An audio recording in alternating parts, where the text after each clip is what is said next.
Today's Old Testament lesson is from Genesis 25, 19 through 34, and you may also remain seated for this reading. These are the descendants of Isaac, Abraham's son. Abraham was the father of Isaac. And Isaac was 40 years old when he married Rebekah, daughter of Bethuel, the Aramean of Paddan Aram, sister of Laban the Aramean. Isaac prayed to the Lord for his wife because she was barren, and the Lord granted his prayer, and his wife Rebekah conceived.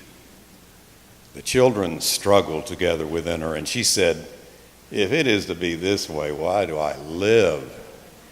So she went to inquire of the Lord. And the Lord said to her, "Two nations are in your womb, and two peoples born of you shall be divided. The one shall be stronger than the other, the elder shall serve the younger." When her time to give birth was at hand, there were twins in her womb. The first came out red, all his body like a hairy mantle, so they named him Esau. Afterward, his brother came out with his hand gripping Esau's heel, so he was named Jacob. Isaac was 60 years old when she bore them. When the boys grew up, Esau was a skillful hunter, a man of the field, while Jacob was a quiet man living in tents. Isaac loved Esau because he was fond of game, but Rebekah loved Jacob. Once when Jacob was cooking a stew, Esau came in from the field and he was famished. Esau said to Jacob, "Let me eat some of that red stuff, for I am famished." Therefore he was called Edom. Jacob said, "First, sell me your birthright." Esau said, "I am about to die. Of what use is a birthright to me?" Jacob said, "Swear to me first." So he swore to him and sold his birthright to Jacob. Then Jacob gave Esau bread and lentil stew, and he ate and drank and rose and went his way. Thus Esau despised his birthright. This is the word of God for the people of God. Thanks be to God.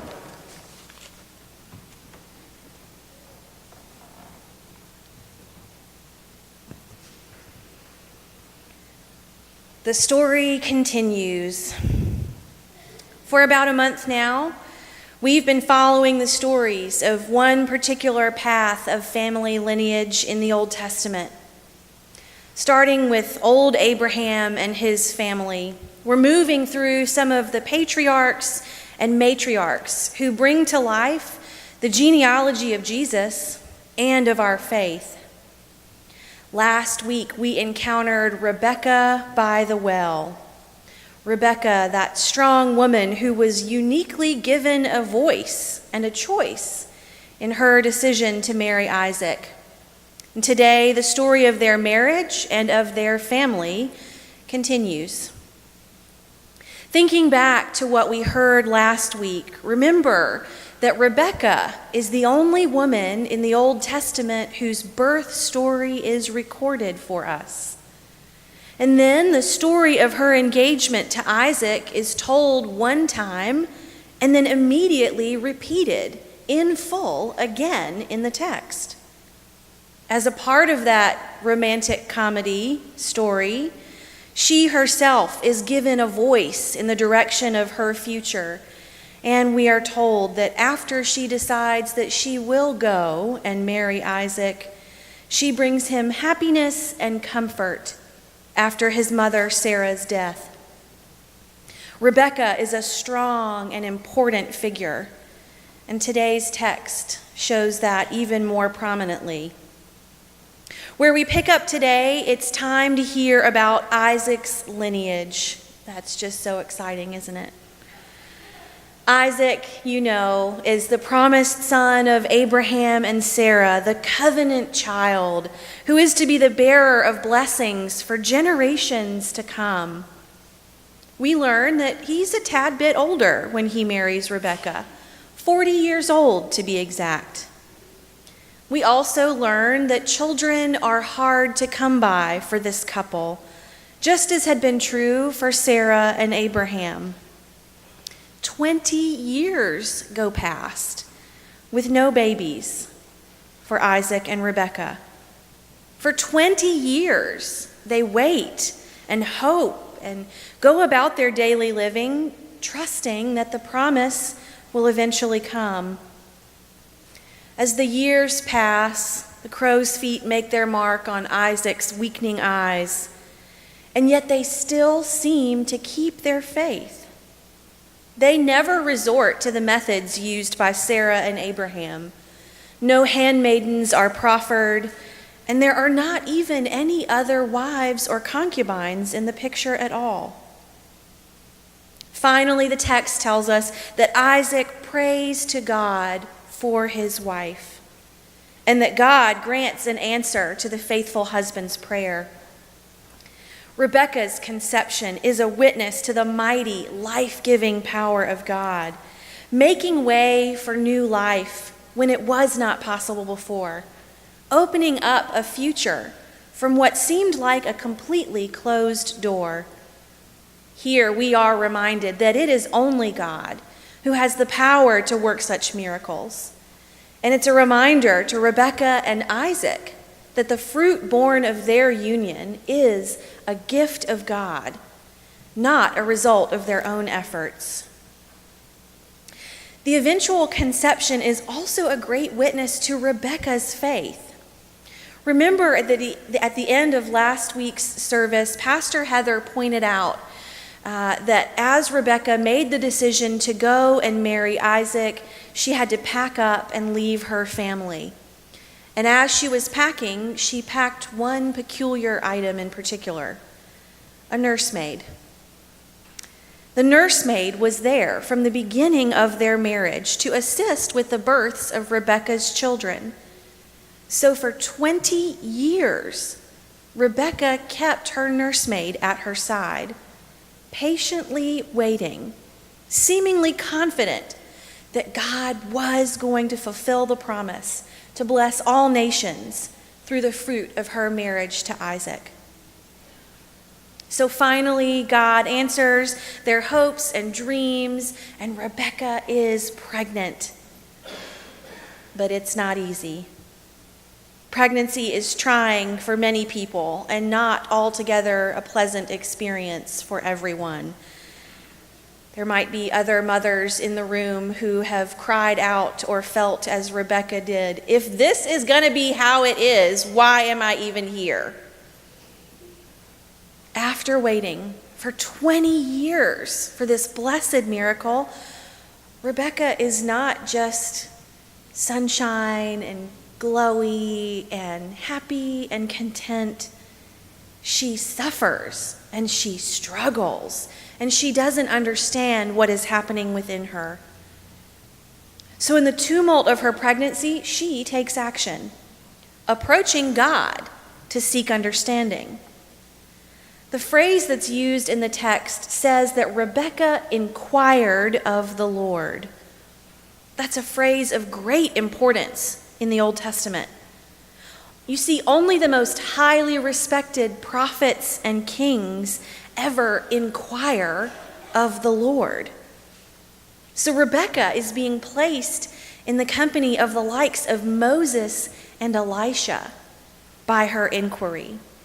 She is bold in her approach of God, and she trusts that her questions will be met with answers. She does not need her husband to approach God for her, nor does she need an intercessor at all. She seeks out God, and God answers her clearly and directly. God explains the struggle that is happening within her and lets her in on the futures of her fruit. Indeed, there are two lives within her, twins who are already fighting like cats and dogs. That trend will continue for their whole lives and even into the lives of their descendants, God tells Rebekah. What's more, God imparts that the patriarchal system will not work for these children, as the younger will come to rule over the elder. This conversation between God and Rebekah gives her insight and understanding into her current suffering, but it may also predispose her towards certain behaviors later in the story. You'll notice there is no indication that Isaac is aware of this conversation and prophetic oracle. And there's also no indication anywhere in the text that either of the twins knows about this conversation between God and Rebekah either. Rebekah is the only one in the story who's clued into the fact that the natural order of power, inheritance, and authority will be upended when it comes to her children. And this secret knowledge that God is passing along could suggest to us that God is enlisting Rebekah, or at least encouraging her towards certain behaviors to help the oracle come true. We all know that down the line, her reputation takes a bit of a blow as she plays the part of deception and trickery to help her youngest child take what is not rightfully his, stripping her oldest child of his natural-born rights. But that's another sermon for another day. In today's text, at last, the joyful day arrives. The time has come for Rebekah to give birth, and once more, the scripture points out her honor and importance. Just as she was placed among the most holy men and leaders of the Old Testament by inquiring of God, St. Ambrose also notes for us that the language used to talk about Rebekah's delivery of the twins is significant. The phrase that's used is, "Her days were fulfilled that she should give birth." And that phrase is later only echoed in the stories of those holy New Testament women, Elizabeth and Mary. The text wants us to note that Rebekah is clearly a woman of great distinction and importance in God's story. And her trying pregnancy has finally come to an end with the birth of healthy twin boys. And what boys they were. Rebekah and Isaac's sons were different from birth. Ruddy, red-faced, and hairy all over, Esau comes first. Then, literally nipping at his brother's heels, comes Jacob, pushing and grabbing to get ahead. From the get-go, Esau is described by his physical attributes and Jacob by his actions, a trend that will continue throughout their relationship. The boys grow up, and they grow into their differences even more, with Esau becoming a man's man, out in the wilderness, hunting for his father's favorite foods, while Jacob prefers to stay closer to home, content with what seems to be a quieter and more contemplative lifestyle. Each son, as they grow, finds particular favor in the eyes of one particular parent as time marches on. Then one day, this crazy story of the sale of the birthright takes place. Just as Minister Cullen mentioned, Esau comes in from outside, apparently starving, and Jacob sees an opportunity to do more than simply nip at his brother's heels. The struggle that began brewing in the womb is taking shape as book-smart Jacob convinces hungry Esau to part with his birthright for a bowl of red stuff. The sale is legally binding, and the younger is well on his way to ruling over the elder, just as God foretold. The stage is set for the showdown between brothers, and for a family drama that could eventually rival that of the Hatfields and McCoys. I couldn't help but go back to my country and Western music roots when immersed in this story this week. I was raised on Patsy Cline, Tennessee Ernie Ford, Dolly, Willie, and Loretta. But there's one song that's been stuck in my mind all week that fits this story so well. It was a chart topper back in 1979, and it became an all-time hit for Hank Williams Jr. The song is Family Tradition. Now, it's not fit to be played in worship, I'm sorry. There are quite a few references to some unseemly activities, But the basic gist of the song, if you're not familiar, is that Hank Williams Jr., a hard-living honky-tonker, lives the life he does because he's just carrying on an old family tradition that's been handed down for him from generations before. The apple doesn't fall far from the tree, and the sins of the father, and so on and so forth. And looking back through the patriarchy so far, family tradition makes a lot of sense. At the very beginning of chapter 25 in Genesis, before we began reading today, we are reminded that Abraham fathered at least 8 children by 3 different women. We know how well that went for Ishmael and Hagar, and we know how that camping trip with Isaac played out. The text does tell us that while he was living, Abraham did give some assistance to the sons of his concubines, but then he sent them away from his favorite son, Isaac. Upon his death, old Abe left all that he had to Isaac, essentially disinheriting all the other children he had brought into the world. Family tradition. The differences that we see between Jacob and Esau and the conflict we see between Jacob and Esau are echoed in the differences and the conflict that came before them in Isaac and Ishmael and all the way back to Cain and Abel. The story of sibling rivalry has been a part of human history from the start, along with the stories of parental preference, deceit, trickery, and striving to gain the upper hand. As soon as there is a second child on any scene, the stage is set for human competition and conflict. And going forward, we know that competition for affection and attention will continue to drive much of the biblical narrative and indeed the course of human history.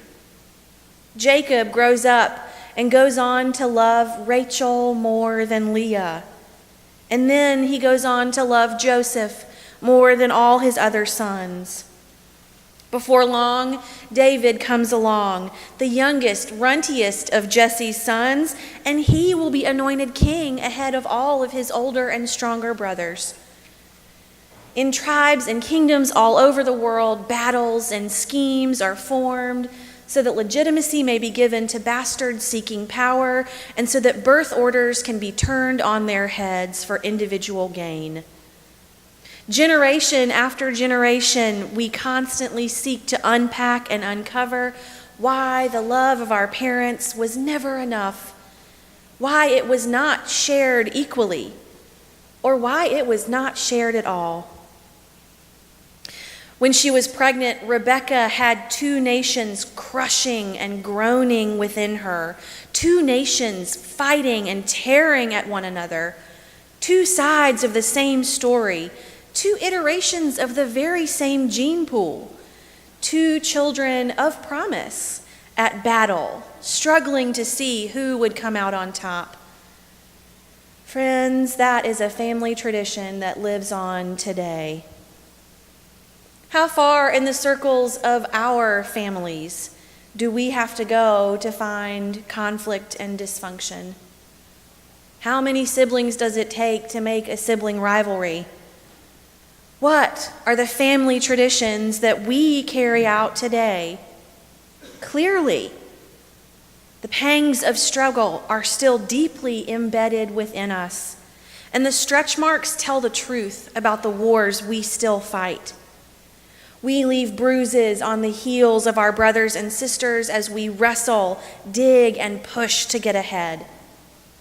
Sons vie for the love of their absentee fathers, and fathers are deceived by tricky sons. Mothers pray and beseech God for answers while quietly playing favorites in the background. No one comes off in a particularly spectacular light by the end of Isaac and Rebekah's family history. Isaac is a distant and aging father who is easily tricked. Esau is led by his basest desires, first for food and then for foreign women. Jacob and Rebekah are deceptive, tricky, and uneven in their distribution of love and affection. The relationships in this family are fraught from the very beginning, and they are just as messy as the act of delivering twins or making lentil stew. And thank God for that for a minute. Isn't it a relief to know that biblical families were just as dysfunctional as my family and yours? My family's not the craziest. Look right here. It's not just me. Families have been fussing and fighting for as long as time itself.